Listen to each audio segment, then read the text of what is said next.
humans. I'm Andy, and I'm George, and welcome back to the Windmill full of horses. So, the instinct over Killer Instinct. Mick Gordon. The instinct from Killer Instinct. So far from Killer Instinct, we checked out Inferno Cinder's theme, Fulgor's theme, and Polemos. Yes. And all those were great and very different from each other. But we did catch kind of a retro rock gent aesthetic and kind of industrial overall, which was really, really cool. But people are saying that the whole soundtrack is very diverse, so we actually don't know what we're getting into every time. But this is another one from Mick Gordon's official channel, so we're hyped about it, naturally. The instinct will be in the description. Yes. Are you ready? No.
This is so cool, man. The theme, man. It's kind of uplifting and lighthearted and breezy, I think. But still badass. Yes, and bombastulous. Don't say that word. Bombastulous.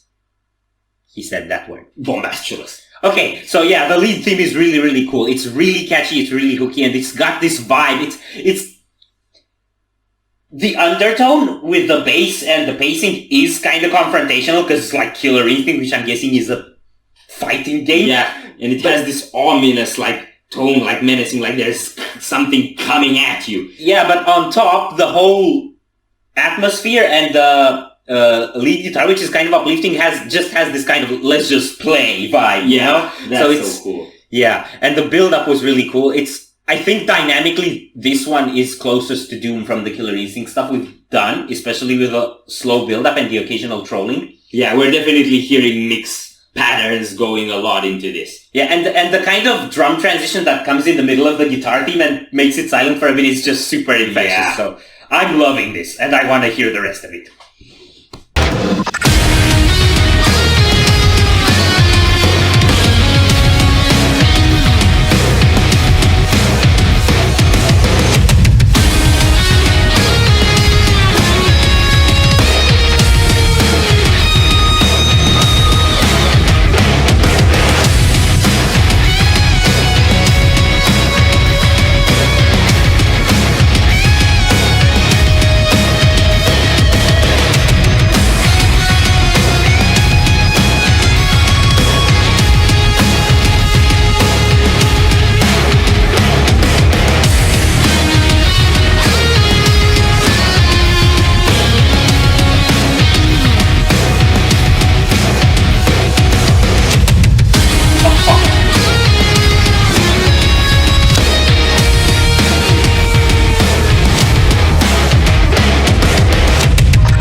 Yes.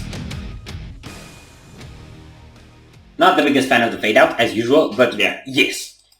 Dude, the outro riff was so sick. It was kind of like a breakdown pattern on the drums, and then a progressive riff on top. Yeah. And it also came with this slowdown effect and going into lower notes. Oh, I love this. Yeah. And I love that it did it basically like Mick Gordon style metal for the chunks of it, but it had all the atmospheric parts in between that were really different. They had, like, the intro was kind of ominous and picking up that pace, and the break they had in the middle was like almost cinematic in a sense. Mm-hmm. So it was like, I think this is the only thing that I don't really like about video game soundtracks when we do them here, is that you have the recurring theme, and after a while it tends to get monotonous. So the fact that he actually spaced it out with this stuff made it really, really interesting for me. Yeah, you kind of always have a bit of a contrasting idea going alongside with what's happening in the forefront. Yeah. So that really adds color. And that also even happened at the end, like the breakdown is where everything turned heavy, but you still had kind of like these orchestral bleep bloops in the background, sort of. Bleep bloops. Yeah, bleep bloops. was bleeping and blooping. Okay, so are we done here? Yes. If you enjoyed this reaction, we greatly appreciate the likes and shares. And if you want to see more, don't forget to subscribe with bells on. Thank you very much for stopping by. We hope you enjoyed your stay, and we'd love to see you back at the Windmill very soon. Courses out.